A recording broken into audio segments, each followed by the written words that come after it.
on the camera which I bought, the action cam, which is the TCL SVC200.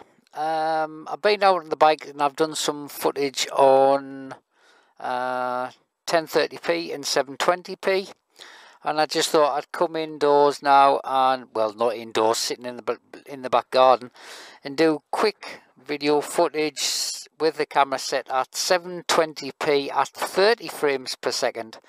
The last edited video which I put on YouTube was set at 720p 60 frames per second, and this is now at 30 frames per second.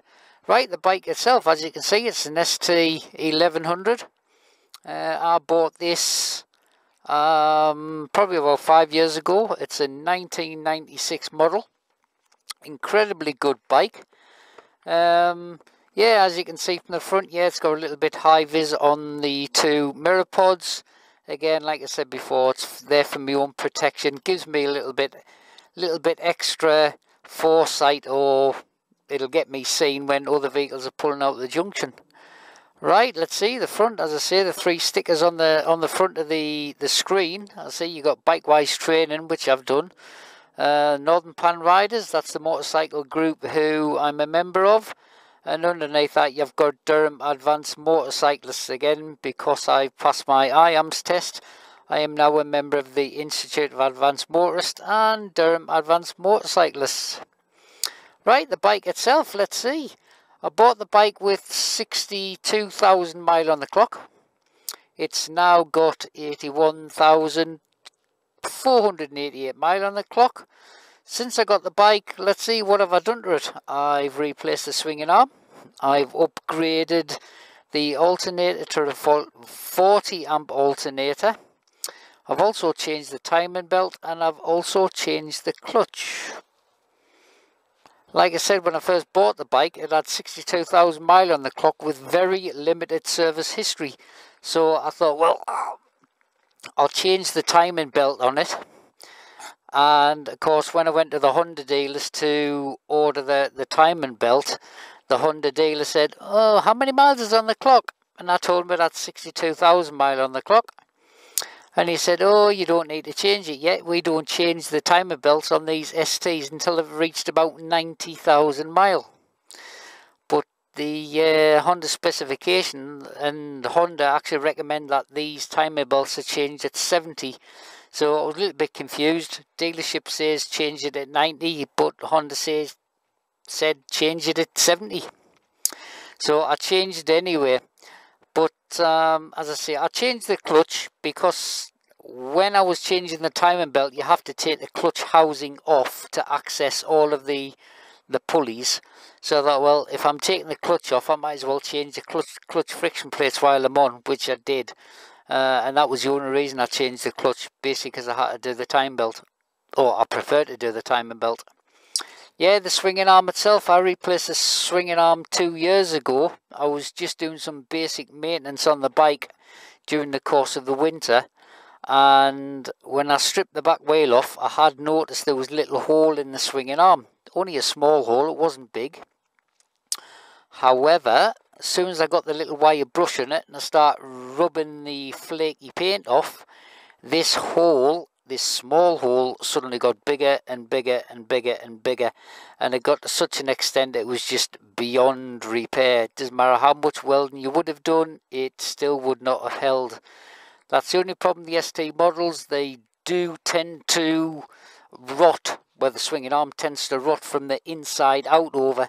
So it might look absolutely perfectly fine on the outside, but the inside is just shot. It's absolutely gone. The alternator itself, the alternator went on me about 6 months ago. So I changed the alternator, bought a brand spanking new one.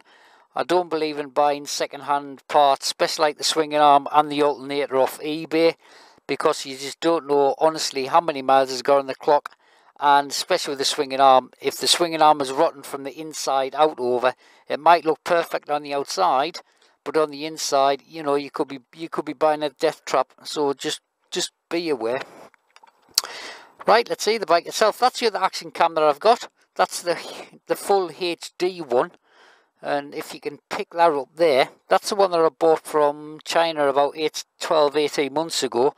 I haven't posted any videos and I haven't done any reviews on it, but the footage itself off the camera is quite good. As you can see, I've got big long wire and I've got it mounted underneath the front mirror pod, which is there. And I do intend to splice some footage together at some point. Right, the tank bag itself. Let's say the tank bag's got all of my electronics in there. Everything that I possibly need on the bike. It's got the Autocom Super Pro AV, which is handy, especially if I'm carrying passengers, because I've got all the leads connected to the spare helmet, so we can have a bit of a chinwag. Interride radio communication, so I can chat with the rest of the motorcycle group while I'm out on the road. It's a PMR radio. I say the aerial, again, the aerial I've just fitted onto the side of the tank bag. I used to have the whole system mounted underneath the seat, but at one point I had intended to sell the bike and I stripped it all off. Then I thought about it and I thought, the ST1100 is a damn good bike, so why would you want to get rid of it? So I decided to keep the bike, and I just couldn't be bothered to put everything back underneath the seat and reroute all of the wires. So I've just put everything in the top tank bag. Serves its purpose, does the job. Let's see on the handlebars itself. I'll say the handlebars, you'll probably see these little red bits here. Big problem with the STs, if you fit a tank bag on, if you turn your bars onto full lock, what tends to happen is either the horn or the starter switch makes contact with the side of the tank bag. So if you put your steering on full lock, it will either set your horn off, otherwise you're going to engage the starter switch and burn it out. So I just made a couple of metal brackets, or made a couple of brackets out of aluminium and just bent them. And the idea is, if I turn the handlebars on full lock, the little aluminium brackets which I made actually hit the tank bag and push the tank bag out of the way before it makes contact with the horn. I say again, that was another little tip I got off the internet. Right, the handlebars themselves, you might have noticed that I've actually nibbled out some of the handlebar cover. That's because I have fitted, and I don't know if you'll be able to make it out, I've actually fitted 2-inch Rox handlebar razors. Now 2-inch handlebar razors is probably the maximum that you want to go to if you're thinking about doing it, because if you go any higher than that, you're going to have to start rerouting your throttle cables, your brake cable, and your clutch cables, or your clutch hose anyway.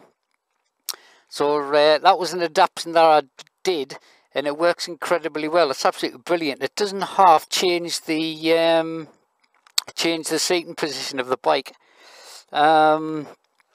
This bit on the left hand side, that's me PTT switch for when I'm using the radio inside the tank bag. And of course on the front dash where the screen is, I've got the Nuvi, or the Garmin Nuvi 660, which is just an ordinary car GPS system and sat nav. It's not waterproof, but I've had it mounted on there probably for the last 3 years, and I've been out in all different types of weather conditions, and it hasn't corrupted. It's been absolutely fine. I made a little cover just out of an electrical box just to hold it in place, to give it a little protection. Yeah, and the system works. Right, the little bit that's underneath, that's a little FM radio which I picked up. Again, I ordered off eBay and I got it from China. It cost me about £4. And basically, yeah, cheap and cheerful, does the job. The lead itself, that plugs into my Autocom system, so at least I can, as I say, if I'm riding along, I can just listen to the radio. Because that's linked through the Autocom system and I've got the leads into my helmet, I can just listen to the radio. They're not brilliant, they do the job. The only problem is with these little things is you probably find that you have to research for the channel probably every 5 I don't know, every 5 minutes. They're not brilliant, but they do the job. Because this little blue cable here, if you can make it out, believe it or not, that's the aerial. So the aerial is not particularly good. I say that the bike itself is a brilliant bike. Seriously, absolutely brilliant bike. I've been to Germany on it once. I've been to France on it once, and it just does not miss a beat. Give it a service on a regular basis. Change the oil every 4,000 to 5,000 miles. I say, and just keep on top of it. Give it a bit of a polish, and just, as I say, keep on top of it. The tyres that's on the bike itself, the tyres are actually Bridgestone BT23s, which is the Battle Axe range. Now those tyres themselves, I put those tyres on at 74,000 miles. It's now got 81,000 miles on the clock. So those tyres are now coming up to 6,000 miles on one set of tyres, and look at them, I probably estimate I've probably got about a good 2.5, maybe 3,000 miles left in those tyres. Those Battle Axe 23s, or the BT23s, are damn good tyres. They really do stick to the road. I'd say it's absolutely brilliant. The tyres which were on the bike when I originally bought it were the BT, or the Battle Axe BT20s. Then I upgraded to the, again, Goodyear BT21s, which were even better still. And of course, when Goodyear brought out the BT23s, I thought, well, I'll give them a go. And I must admit, I have not been disappointed. They really stick to the road, either in the wet or the dry, and I can really throw this thing around the corners without it even twitching. I say it's a good bit of kit. Now the interesting thing is the seat. The seat itself, like I said on one of my previous videos, is, or has, I actually had about 1.5 inches of foam sculpted out of the seat. Because I'm only a short guy, I'm only about 5'7", so, you know, I was having difficulty reaching the ground.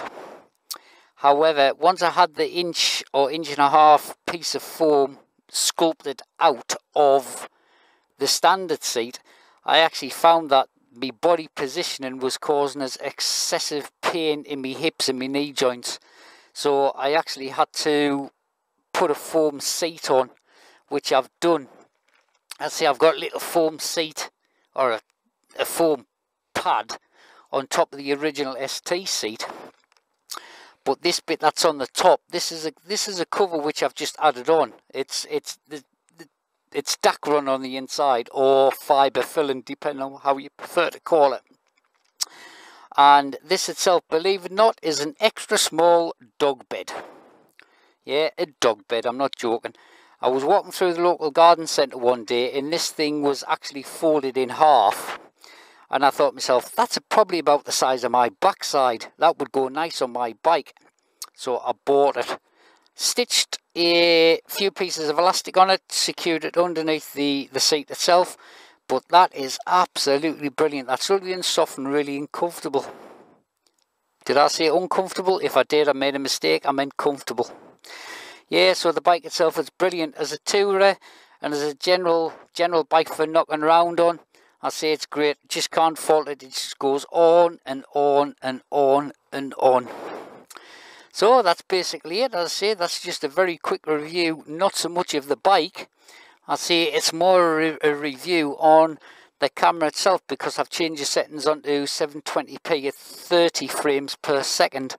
So that's basically it. I'll get this edited, checked over, and I'll get it posted, and hopefully we can see the difference between all the video footages and the different resolutions of the TCL SVC200 action cam.